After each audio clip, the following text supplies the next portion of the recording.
you ready? Are you ready? Ooh, bitch, I was seeing that just now. I want to see you standing here. Yeah. Hey there, gang. Welcome back to Meddling Kids Podcast, where we cover all things scary and weird for listeners near and far.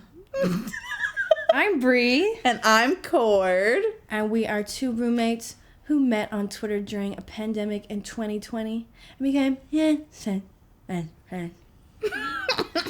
Our mutual interest for true crime and all things spooky have brought us together to create this gorge podcast whose name is heavily inspired by our favorite cartoon growing up. And I would have gotten away with it too. That was good. I love it. Oh. Pop goes the motherfucking weasel. Is that your mic? Yeah, that's my mic back. Is it still on? I don't know. Yeah, it's still on. Yeah, we're good. Today we are taking a break from murdery, serial-y, killery things because I am depressed. Good grief! Just a gorgeous reminder that all the information in our podcast is compiled from multiple different articles online, and we do know that some of these things may not be 100% factual, but we try our best. So Yes. we also do not intend to disrespect anyone we mention in our gorgeous podcast. And even though we do laugh at the worst times, we always have good intentions and just want to share these cases for our listeners and viewers for educational purposes. So when we do laugh, it's not that we think things are funny. Yeah, it's just sometimes you either have to laugh or cry. Sometimes things just crumple you and you just have to laugh. Fuck off. This episode does contain some graphic details and, as usual, a lot of talk about drugs. Yeah, as usual. I really hope the CIA isn't listening to this podcast. Hope they are. We're probably going to disappear after this episode. Anyways. Let's get the fuck into it, y'all. Meddling Kids Podcast, Season 2, Episode 3, MKUltra! Oh, whoa.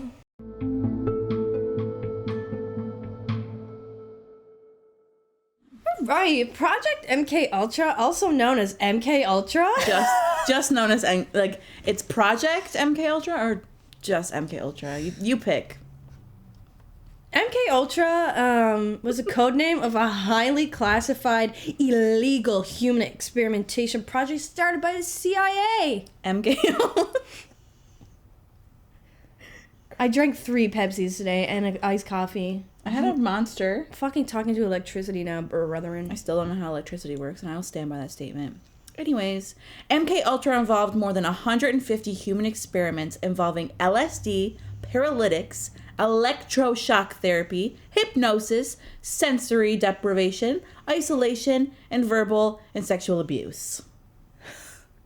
A lot going on. A lot of blue going on. A lot of red flags going on. Yeah, that's a lot of things. Sometimes the test subjects knew they were participating in the study. However, at other times they had no idea. Sometimes the Jeb. My name is Jeb.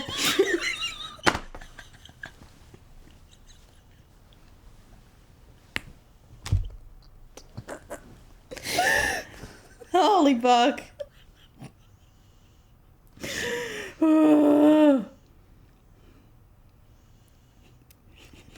Right. Okay. Just totally. Start from sometimes. Sometimes I don't want to be happy. Okay. You were in a silly, goofy mood today. I know, I'm fucking nuts. Sometimes the test subjects knew they were participating in the study. However, at other times, they had no idea. Even when the hallucinogens started taking effect. They had no clue that they were tripping balls. They just didn't know what was happening. So MKUltra was carried out in over 89 institutes, including universities, hospitals, prisons in the United States and in Canada. That fucking really sucks, honestly. God bless Canada, but not right now. MKUltra began in 1953 when American government officials feared that their opponents in the Cold War were reportedly using psychedelic drugs to gain mind control over prisoners of war. American soldiers were returning home from Chinese captivity, seemingly brainwashed, delusioned with American values, and overtaken by communist thoughts. So the CIA just thought that they were getting brainwashed and getting sent back over to the States. So they just decided they're actually using drugs and they're brainwashing all of our soldiers. So that's what happened. That's how it started. They believed that Soviet, Chinese, and North Korean agents were pumping U.S. prisoners full of drugs in an attempt to get them to give over secret information in an attempt to use it against the U.S. Pumped full of Shit drugs. Pumping. Ship pump cam. Pump it up. The MKUltra operation was aimed to develop techniques that would be used to fight back against their enemies. Sorry. Enemies. What the fuck? What's the enemies? Where did I... You said that your whole pussy. Enemies? Make your pussy throw up. Sorry. To fight back against their enemies and control human behavior with drugs and other psychological manipulators. The project lasted between 1953 to 1973, and suddenly details of the experiment were leaked to officials throughout the CIA and other government branches. The agency kept notoriously poor records and destroyed almost all the documents in 1973 when the project ended. By 1975, a full investigation was underway on the project, its history, and its leaders. Several boxes of records were subsequently uncovered in 1977, revealing sparse but important information regarding the nature of the experiments.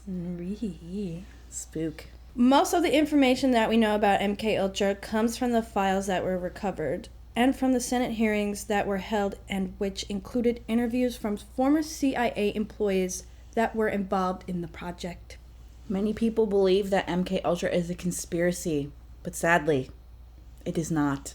This happened. It's real. Let's get into it. Actually, first let's talk about LSD real quick. For those of you who don't know,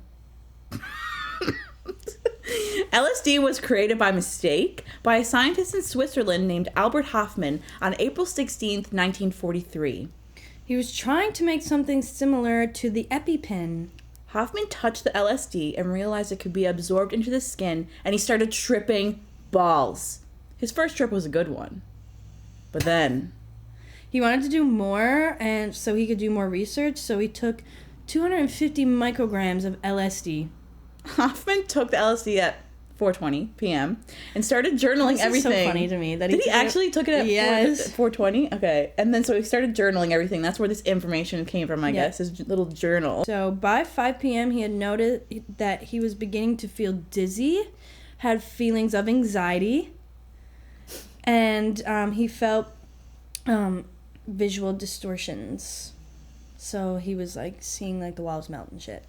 And he also felt symptoms of paralysis and had the desire to laugh. He just wanted to have a little larf. He was feeling a little silly and a little goofy. 2 days later, he noted his trip had been the most intense between 6 and 8 p.m., which at that time he had rode his bicycle home. The reason for him riding his bike home was because during the war they had banned like cars. Really? On the road. So he had to use a bike. I didn't know that. Yeah. So yeah. He wanted to use LSD to almost create a psychosis to study the effects of mental breaks. Did you know you actually can't overdose on LSD, but it can cause psychological damage and distort your reality? So, trip at your own risk. Like that one? I like that, yeah. That's fun. Okay. Now we're going to get into the devious antics of Sidney Gottlieb. The CIA began to experiment with LSD, aka acid. For those of you who don't know, you never know. People maybe they don't know. LSD and acid are the same thing. Yep. Right? Acid, yeah. Under the direction of the agency and chemist and poison expert Sidney Gottlieb. Sid was born in the Bronx. Anything can happen in the Bronx. On August 3rd, 1918, to Hungarian Jewish immigrants Fanny and Louis Gottlieb. My stepmom's mom's actually named Fanny. Franny feet. And then her mom was named Dorcas. I'd love to see Joanne, that. if you're watching this, We stand. I love you. Fun fact about our boy Sid is that he actually suffered from a stutter, like myself, Yeah. since childhood and was born with a club foot. Oh my God, like me. The club foot was the reasoning from getting rejected from the military service in World War II, but apparently did not stop him from pursuing his lifelong passion of folk dancing. Oh, it's so random. So get into it, Sid. So now we're just going to talk about all of his accomplishments and his schooling, so you can get a little, just like, so you can picture this man. He's very well educated. He graduated from James Monroe High School in 1936 and enrolled in the Free City College in the Big Apple. New York City. Yeah, Anyway. for those of you who don't know. Eventually, he decided to transfer to a school that had an architectural biology. Agricultural. Girl, I can't, like, I think I'm, like, cracking out. It's kind of far. It's kind of far away from you. I think I'm cracking out. Like, I think I'm cracking out. I think I've been dosed. I'm looking forward to cracking up. Eventually, he decided to transfer to a school that had an agricultural biology course and wished to attend the University of Wisconsin. Wisconsin! They have great cheese, I've heard. He ended up attending Arkansas Tech University, where he studied botany, organic chemistry, and the principles of diarying. Is that even a word? Anyways, that's what he did. His success awarded him with admission to the University of Wisconsin, where he was Where he ate a lot of good cheese. mentored by Ira Baldwin, the assistant dean of the College of Agriculture. He graduated in 1940, where he received a glowing recommendation from Baldwin, winning him admission to the California Institute of Technology, CIT. Sidney Gottlieb met his wife, Margaret Moore, while attending CIT. Sit, if you will. And they got married super fast. They did. Bing bong. Since he was denied admission into the military because of his club foot, he decided to go look for another way to serve and began looking for a job with the government in Washington.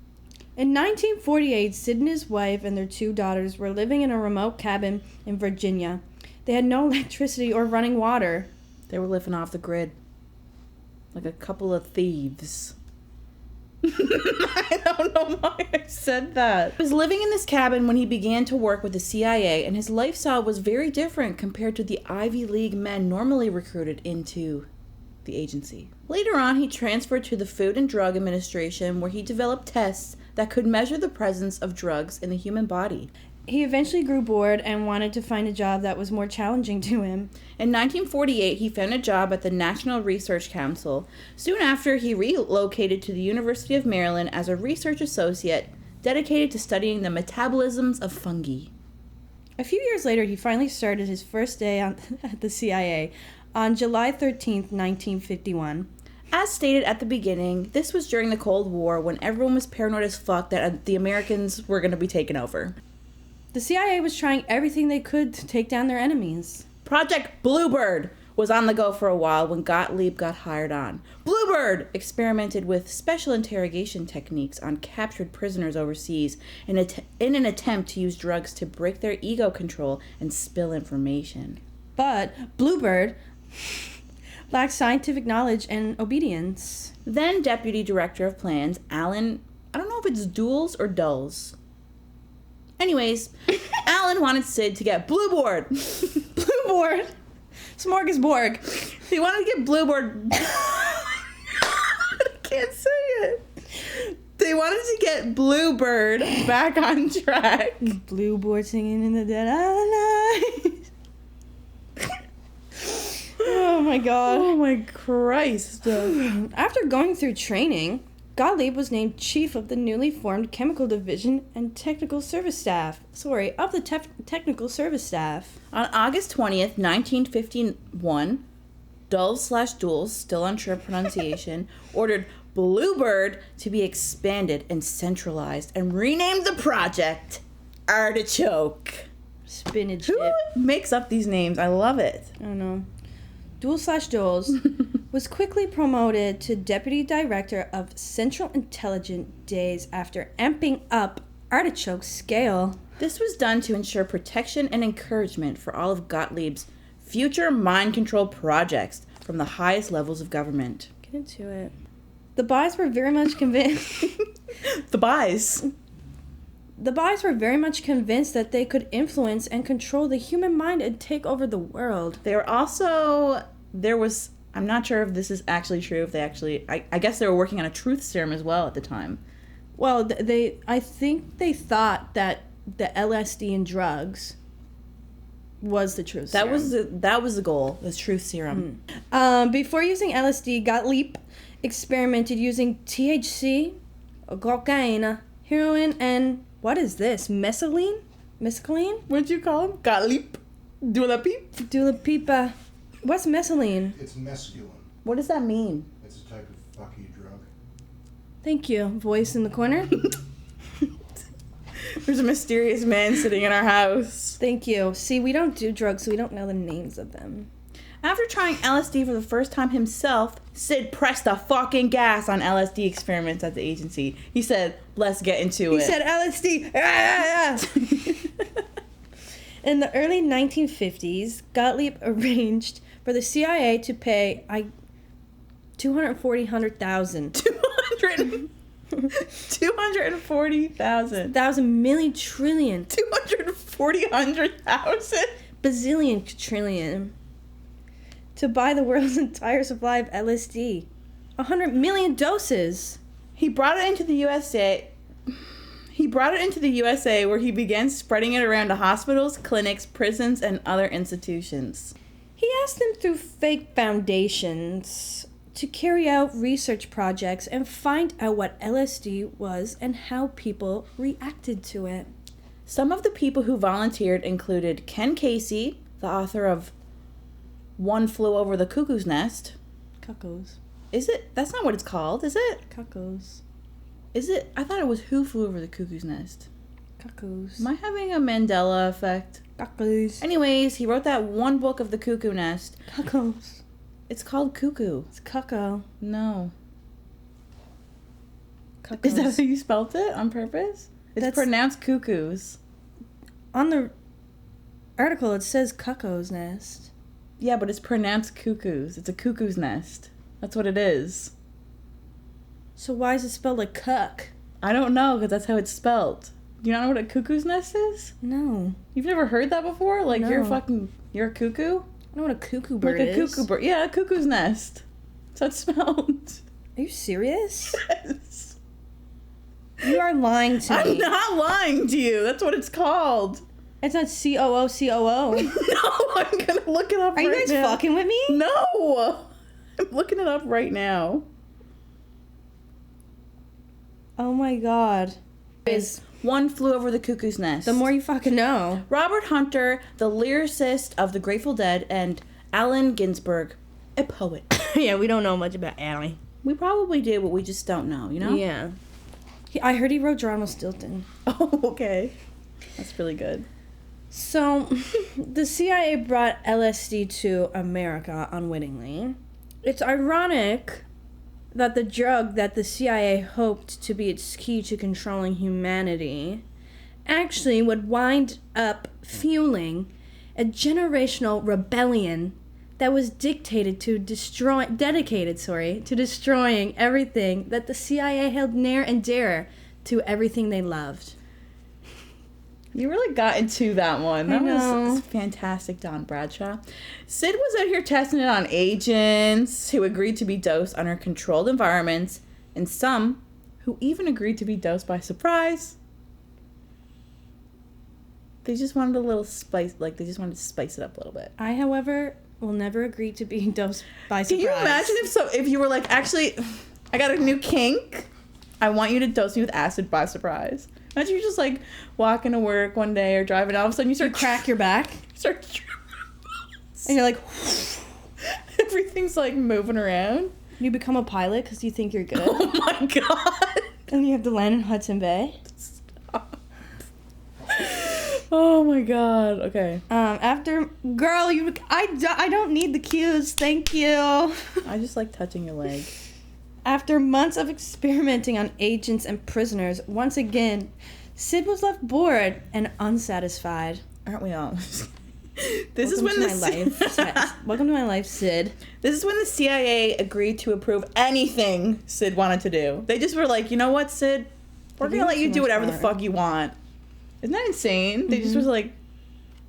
Anyways. Sid got ambitious. And you know what? Flew a little too close to the sun.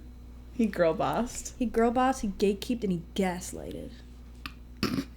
He hatched a new idea that consumed Artichoke and gave him the authority over all CIA research into mind control, including the ability to test drugs on witting and unwitting Americans, which was not being done under Artichoke. Which was still very illegal. Everything. Yeah. All of this was illegal, by the way. Everything legal. On April 13th, 1953, Project MKUltra was officially approved. Gottlieb began administering LSD and other hallucinogenic drugs to unwitting subjects. We will now commence the victims of MK. Yeah. That's where Sorry, we're going to get into the commence. victims. Can you say we're going to commence? Because that sounds like something the CIA would say. We're going to commence the victims of MKUltra. Yeah, we're going to commence them. Okay, you can start. All right. This one, I love him so much, and I think he deserved a lot better. Before we even talk about this, I do want to say that there is a full docuseries on Netflix that is just about this part, which I'm going to watch. It's called Wormwood, I think. Ooh. But it's all we about... got wormwood down in the basement with that worm. We do. A worm fell into our house from our wall. He said... But yeah, there's a whole docuseries on about this man named Frank Olson. Yeah. So. And if you hate us, Bailey Syrian also has a really good podcast called Dark History. You say if you hate us? Yeah. Oh, okay, yeah. All right. So let's get into Mr. Frank Olson, a king, really. Mm-hmm. He was born July 17th, 1910 in Wisconsin. He had 3 children, Eric, Nils. Is it Nils? Yep. Okay. And Lisa Olson. I love that name, Nils. He's a bacteriologist and a biological warfare scientist, the employee of the United States Army Biological Warfare Laboratories, also known as USBWL, where he was co-workers with who? Sidney Gottlieb. Olson was openly against the inhumane methods of experimenting, which is probably not a good thing. You shouldn't be open. If you're working for the CIA. No, stand your ground, sis. I don't know, man. I would just be like, I'd just play along, and then I'd probably quit. Anyways, go on. After speaking out to co-workers, Olson was then a little sus-a-rooney. He was invited to a men's retreat in rural Maryland. I can't say that word. Rural. It sounds unnatural. Laurel. Yanni. Do you remember that? Yes, I remember that. What did you hear? Did you hear Laurel or Yanni? I think I heard Laurel. He's like, what? Do you know what we're talking about? Remember? Laurel Yanni? There's this thing where this person's saying Laurel, but some people hear him saying Yanni. We'll show you after. Laurel. Yanni. I've heard both, but usually Laurel. I heard him say Yanni once. I heard him say that Bush did not. Oh my God, it's true. During the men's retreats, Olson was offered a drink. Oh. Don't take drinks from strangers. Strange men. Also, people you know. You know what? Don't take drinks. Make your own. Don't drink at all. Don't drink. Perish. After drinking it, he began to feel unusual. Shortly thereafter, he and the others were then informed they had been secretly dosed with LSD. The men were dosed by who? Sidney Gottlieb. Okay. After returning from the retreat, Olson confided in another coworker about what had happened, and the coworker suggested he be hospitalized to just get back on track, you know? So the co-worker and a doctor checked Olson into a hotel near the hospital so he could be checked in the next morning. Because the hospital was only doing check-ins during the morning. Oh, okay. And also the doctor was his family doctor. Was it actually? Yeah. Oh my god. Unfortunately, Olson, he would never be hospitalized.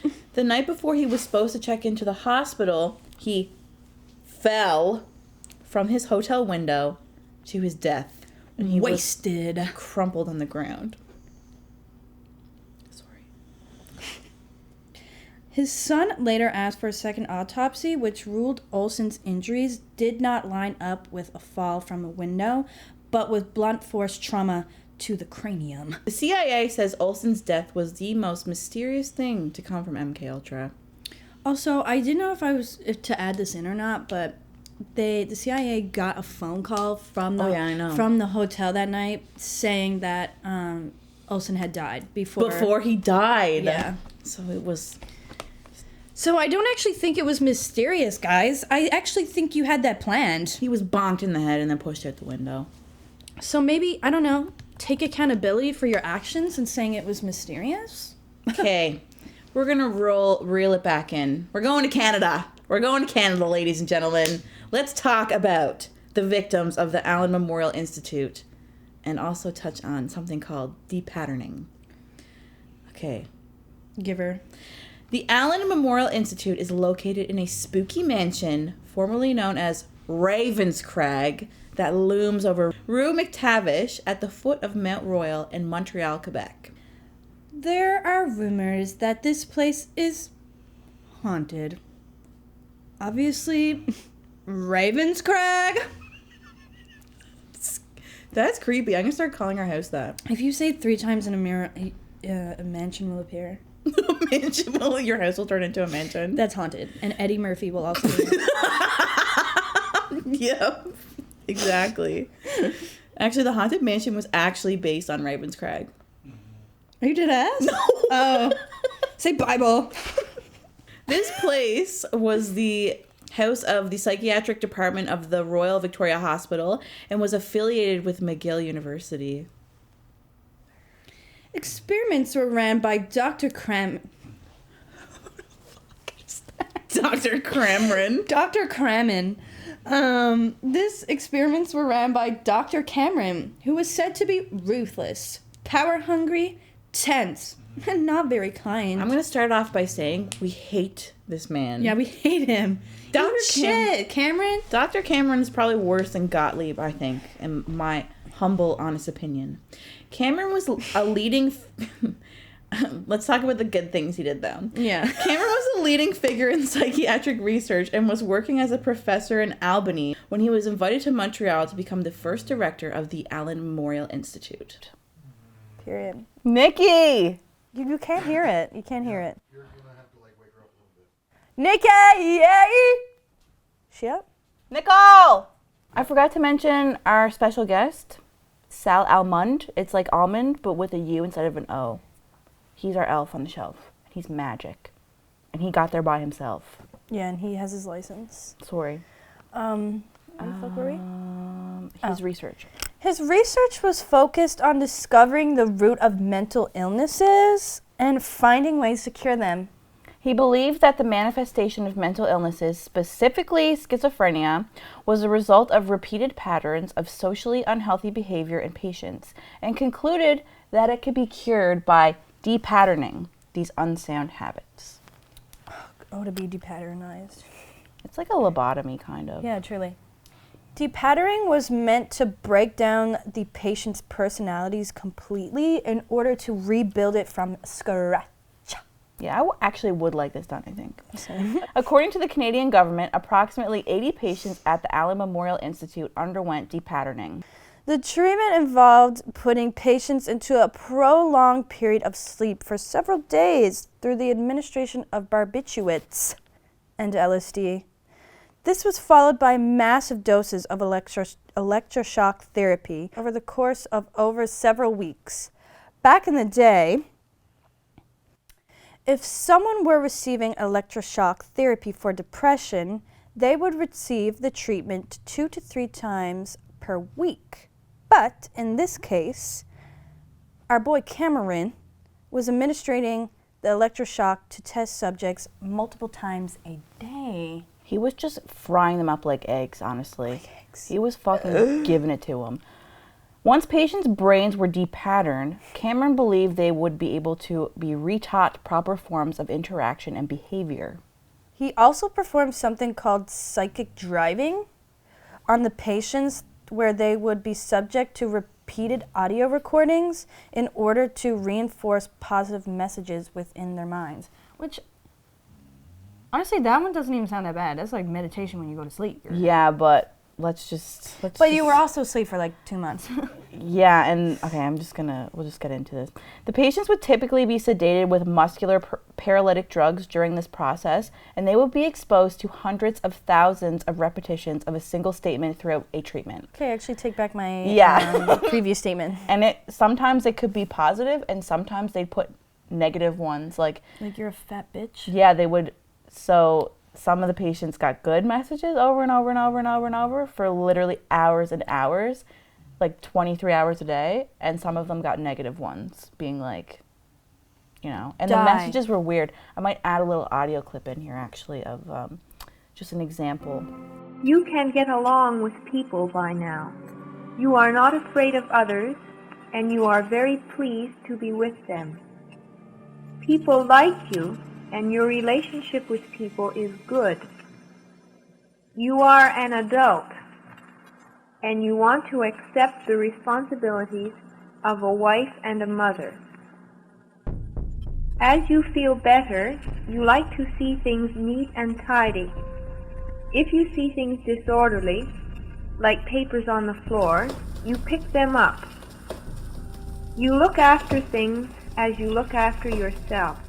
They suffered from severe memory loss and felt like their bones were melting during acid trips, developed brain injuries, and even had to learn how to use the bathroom again after their treatment. Someone was even put into a comatose state for 72 days. That was the longest. But yeah, it can, you start to lose muscle mass if you, are asleep for so long. Of course. These people didn't even agree to do this. They went in for, because they were experiencing mental health issues and went to this psychiatric hospital to better themselves, and then were just put asleep. I know, fucked up didn't even more. know. Some of them didn't even know that the people who come forward, years later, be like, I think I was actually a part of this. Didn't. Yeah, they had to get medical records, sent back to them. Well, this actually reduced the patients to a childlike state.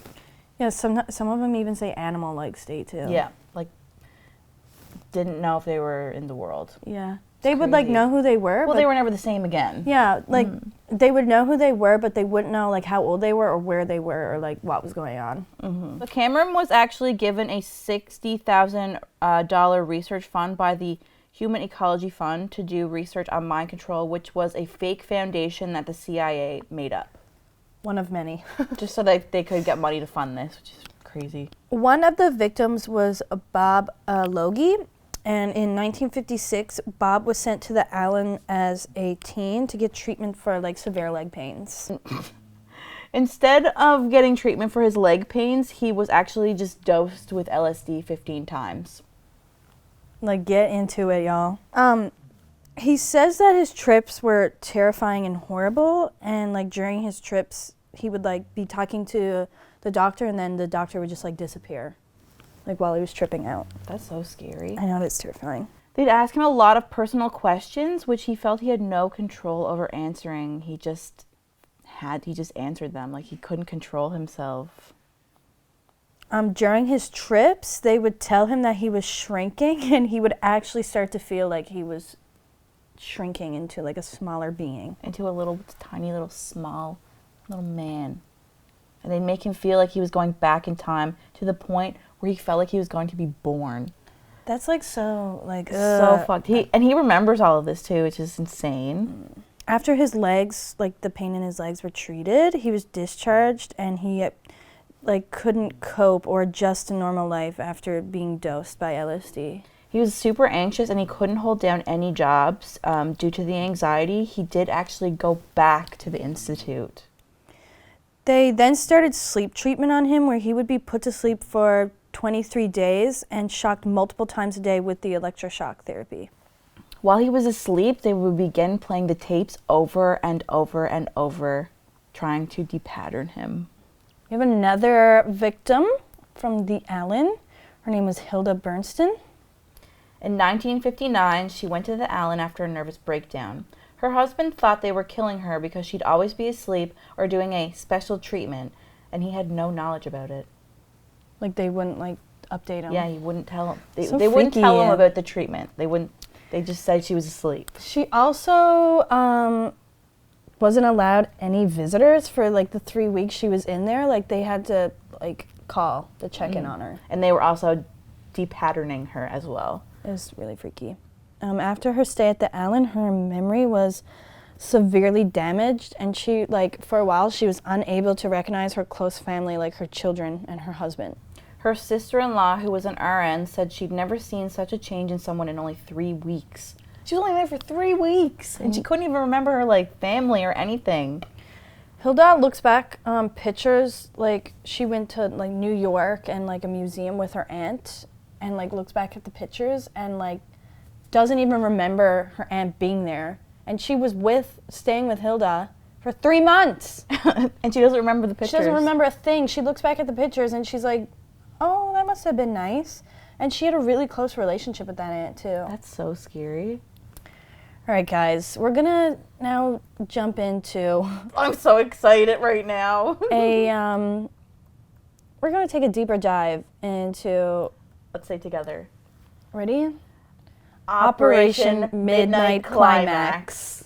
Another really fun thing that happened during Project MKUltra was a little side quest called Operation Midnight Climax, which is exactly what you think. Well, maybe. Operation Midnight Climax was a project that took place in San Francisco as well as New York City in 1954, in which the government employed prostitutes that lured unsuspecting men to the CIA safe houses where they were going to be drugged and experiments took place. During the night, CIA agents would dispense LSD to strangers in San Francisco and New York. During the time of Operation Midnight Climax, thousands of unwitting men were lured to safe houses by sex workers. The sex workers would get paid $100 a day, and they were guaranteed protection from police harassment. These safe houses were set up like brothels and were decorated with tons of photos of women in bondage and other sexual suggestive images all over the walls. This operation was headed by George Hunter White, and he would actually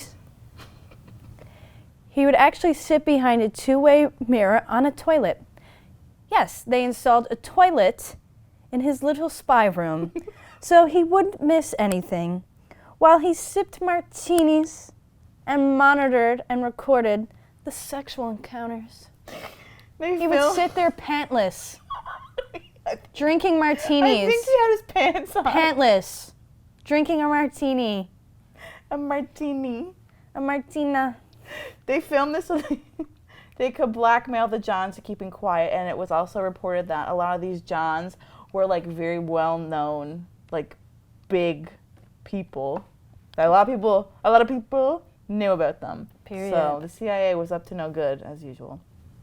Period. Operation Midnight Climax was reportedly established in order to study the effects of LSD on unconsenting individuals. I really don't think they needed to do all that to find that out. I know, it's just so weird.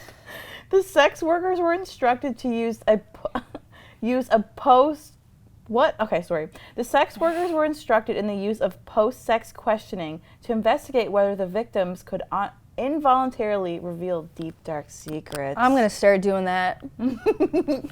Not with the drugs, just the questioning after. The Johns were sometimes even fed subliminal messages in an attempt to induce them into involuntary actions, including criminal activities such as robbery, assault, and even assassination, which means murder. During that coitus, the prostitutes would give the like subliminal message to the men. They'd be like, kill him. That's exactly what they did. They'd be like, kill him. Many of the CIA operatives involved in the operation actually took the drugs themselves and slept with the sex workers just for fun. Like, they just... Extra credit, mama. Yeah. Get into it. The operation even expanded, and the CIA operatives began dosing people in restaurants, bars, and beaches. By the way, this experiment proved absolutely nothing other than the fact that men talk more after sex. That's literally all they discovered during this operation. Listen, I could have told you all that without having to drug people. Did you know, fun fact, no one was charged from MKUltra. Nobody served any jail time, not Dr. Cameron, not Gottlieb, no one. They all just, it's like no big deal. I think mostly because most of the files on MKUltra Were destroyed. They were destroyed, and even the ones that they did find, quote unquote, looked like Swiss cheese. Also, like, what is the statute of limitations for that? What do you mean? I don't know what that Like, means. in some crimes, you have, like, a certain time frame to be able to charge someone I'm for something. unsure. Because they started the investigation like a couple years after it shut down, so I mean... It's usually, like, 2 years. I actually don't know. Anyways. What I actually also find funny is that LSD/acid, for you who just haven't caught on yet, LSD and acid are the same thing, was made to induce a psychosis. And now some of y'all be taking it for a laugh on the weekend with the boys. Yeah, I can't Like, that's insane to me. Like, it was made to cause people to crack up. Yeah, they wanted y'all to are like- crack up. The guy who invented it was just like, oh my god, I'm trying to make an EpiPen, and now I've created acid, and I'm going to go ride my bike. My for a bicycle laugh. with my assistant. Oh, by the way, his assistant was on the back of the bike with him. I didn't know that. Are you serious? Oh my god. He had to monitor him. That's hilarious. His assistant was on the back of the bike. So, my dad told me we should be really careful with this episode because the CIA doesn't like to be pried on. So, he also told me to stop swearing so much in the episode. So, fucking love you, Dad. So fucking much. She can't be stopped. I think some people went into this with good intentions. No. I actually do Dr. think, Cameron, he really was all about, like, trying to fix the mentally ill. yes, he wanted to find a way to cure the mentally ill. But- which respect you for the hustle, King, but I think you got a little bit lost in the sauce there. There is a full podcast series that CBC did a few years ago called Brainwashed, where they actually interview his son, and his son is like, listen, my dad wasn't that bad of a man, and you feel so bad for him because his son is like old now, and it's like, it's kind of sad. And I also feel really bad for Frank Olson's children. oh my god, Frank Olson, I cannot wait to go watch that documentary on Netflix about all of that. I want to dive deep into that. I'll never live it down. I'm very, this is my new hyper-focus unlocked, is the devious antics of the CIA. Those devious little fucks. Central Intelligence Agency, if you guys are hiring... Don't hire us because we don't want to join yeah, anyone. I don't want a job or anything, but maybe... Maybe some merch would be sick. I'm scared, okay? I'm scared to say anything. They're probably watching us right now through this camera. We have one more episode coming out before Christmas. A Christmas special, if you will. And then we're going to take a little Christmas break until the new year. And we have a big motherfucking case coming up. We have a huge case coming up for the new year, which has been super, like, heavily requested. Very much that. And we're going to dive deep into that. And let's just give one little hint. It's local. We're going to start 2022 off with a local case.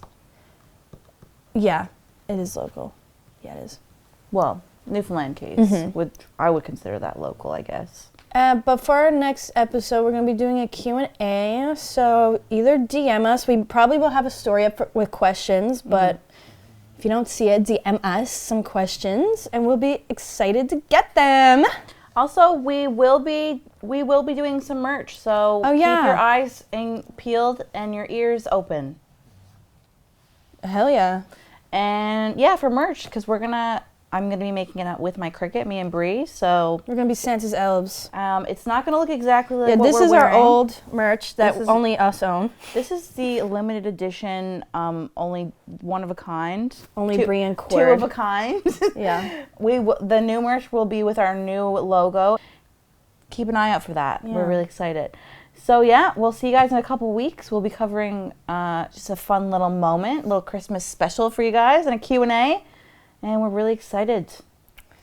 So with that being said, we'll be talking. Oh, we didn't do the thing. Oh, fuck.